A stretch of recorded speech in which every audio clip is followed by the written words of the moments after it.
Okay, so I'm gonna go with this colour for Morty's hair. It's quite thin, so I'm gonna spin off 2 bobbins and we'll double feed the gun on this one. So I'm back in a sec.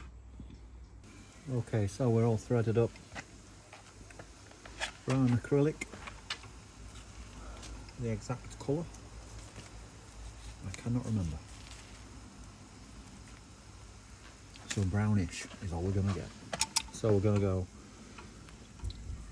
around the outline, then we'll do straight lines. Repeat, and that should be fine. Should be fine.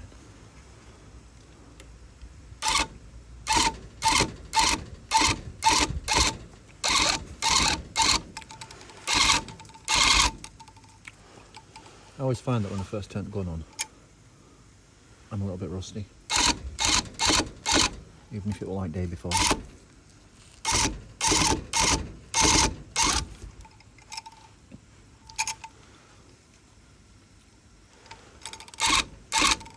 So bear with me while I get into the flow.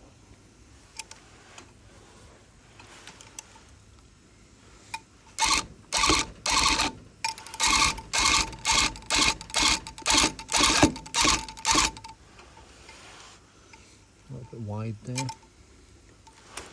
I'll just pull that back a little bit. You do have a little bit of movement in there, but occasionally you can pull out the blacks.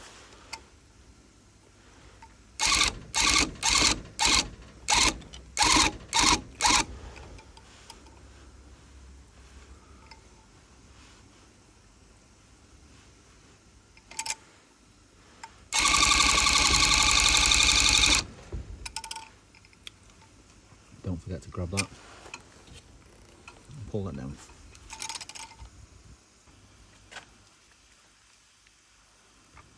So I've just realised I've been talking for ages and I weren't recording it, which could be a blessing actually.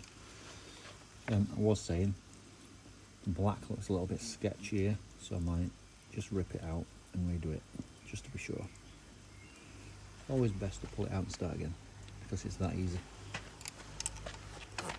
It's quite forgiving, the old tufting gun.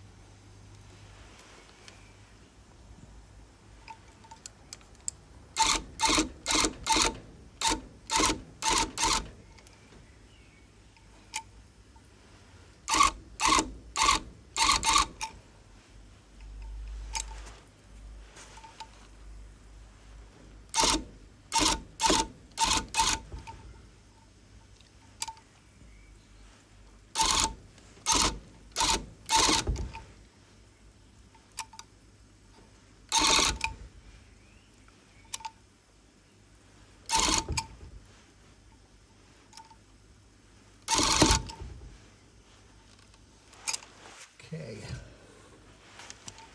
so sometimes it's easier to go right to left. It's actually comfier. One thing I did notice yesterday after tufting for about 4 hours was my wrist and my fingers this morning on my little hand. That's crazy. These fingers were absolutely in agony, felt arthritic. So you can get a vibration glove or a vibration reducing glove. So that's what I'm going to do. Very, very much advised.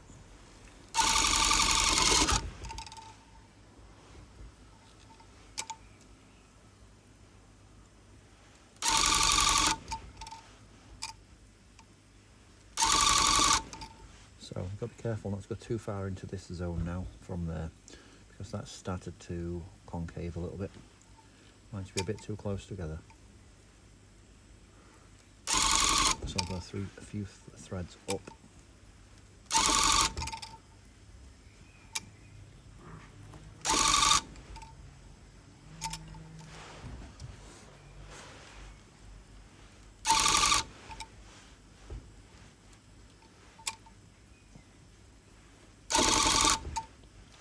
One thing I'm dreading is the shaving bit,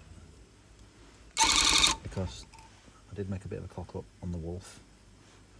The shaver in the cradle, I didn't fasten it tight enough and it slipped, and so I'm going across it like this, not realising that it's tipping to the side, going a bit lower, a bit higher. So I ended up like, I don't know what, looked like a motorway flyover, just different levels. Right, that's that bit done. And then we've got this bit here.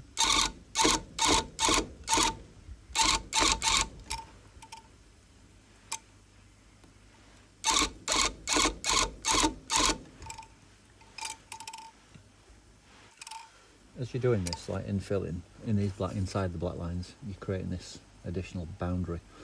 It pushes the black, like forces it together, and when I infill this bit, it'll make the black into a proper line.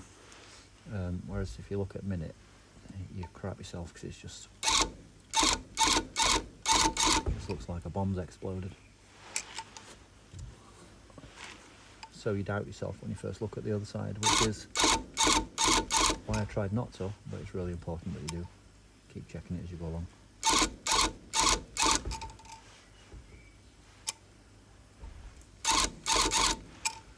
It's a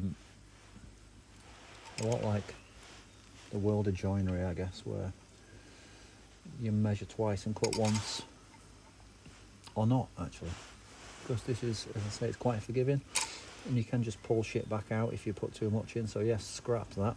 We're talking shit. I realised that was not the case. So his hair is the alright colour. Happy with that. What I'm going to do next is, I've got the whites for this. I nearly bought like a speckly white today, but it would have made him look like maybe a Butlins blue coat. It was just a bit too entertaining. I just thought I was going to make it a bit different, so it was like a white wall with just flecks through it. But I chickened out and I stuck to standard white, to be fair. Okay, give me 1 second. I'm just going to thread up with either the white or the blue. 1 second. So for this bit, I've chosen that colour, and I have compared it to various images online. And you know what? The colours change often. It depends where you're looking. So his hair on one picture might be burgundy, on another it's brown. That might look like a jade, on another it might be like a whitey blue. But we're going to go with this one. So I'm just going to wind that into a little woolly acrylic ball, or whatever it's called. I'm back in a second.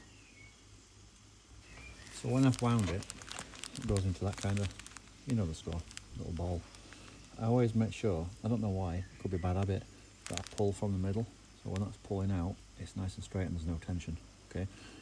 What I've found is when you take it from outside, it makes the ball spin all over, even when it's on like a bit of dowel holding firm. So might be something I've messed up on. I don't know how to operate a winder properly. I don't know, but that's like hassle free. I think the only issue is when you get down to end.